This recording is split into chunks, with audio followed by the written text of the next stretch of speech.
I got it. All right.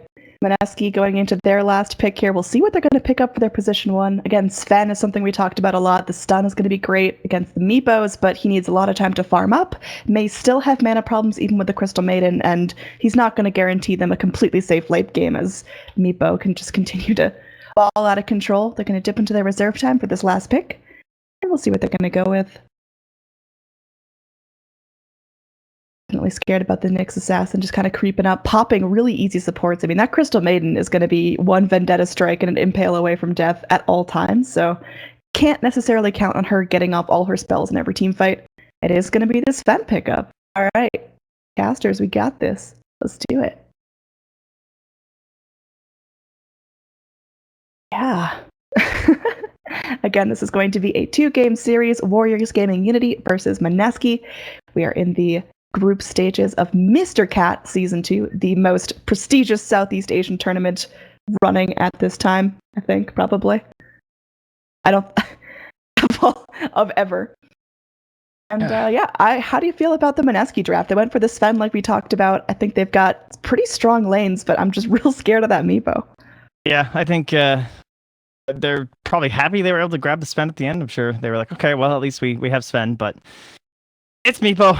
First pick for a reason. I would be inclined. It's going to be the trickiest lane. I'm thinking Darkseer going up against an Oracle is going to suck hard for him. Yeah, they've made the rotation on their side, though. Jules. Oh, look, they're even going to like bait out with Jules as if he's a solo offlaner. Have a smart little play.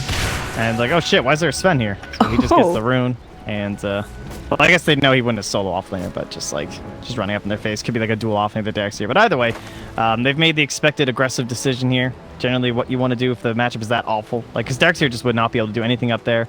And if he tried to just offlane and head into these camps on the raiding side, then Silencer would just roam in and bug him the whole time. So Maneski has no choice but to send him bottom.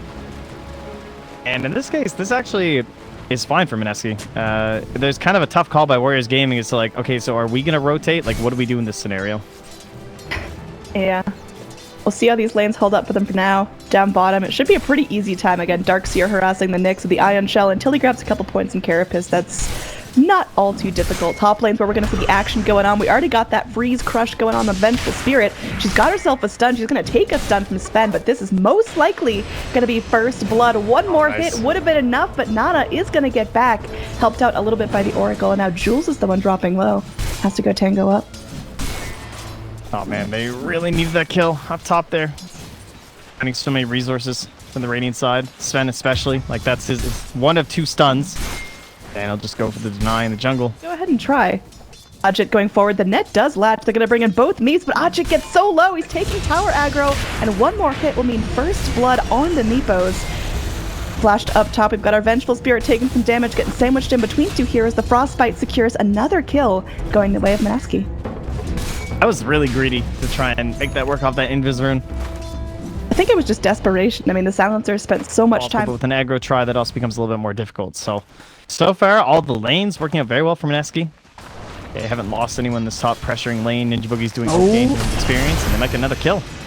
Yeah, the Silencer getting very, very low. He's doing whatever he can, casting what he can do before he goes down, but that's going to be another kill going away. And Anna goes boost. They didn't use Stormhammer, though. Well, now they did. Yeah. And that's, I think Venge was just like, alright, well, no one's looking. I'm just going to go sneak around to the side shop, but... Yeah, that was bad. I don't know. Maybe Nana thought that Sven had used Stormhammer or something, but that was a big mistake. Just like a feed.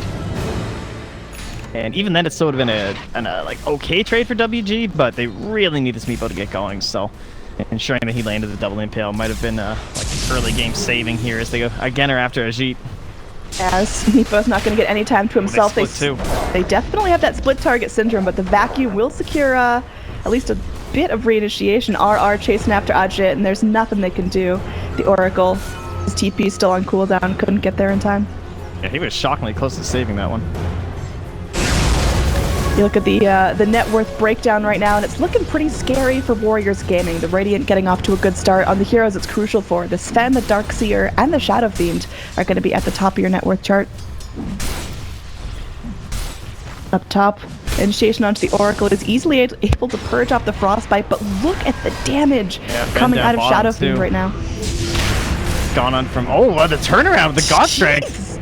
Looks like our Sven may still end up going down, but he's able to take someone with him. Meanwhile, that Shadow Fiend was able to chase down the Oracle in the top, but it's going to be a 2-for-1. You never want to lose the Sven like that, but probably a worthwhile engage. Now, anyway, just because Mask Madness didn't really work out, I think, as like OP as people thought it might be on Sven, as like well synchronized.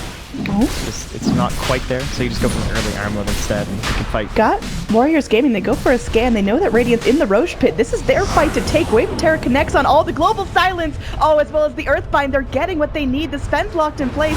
He's going to be throwing out a Stormhammer. The wall doing so much work. Sven is still alive. Fielded by the Purifying Flames. He does end up going down, but the Slardar is able to clean up the mess.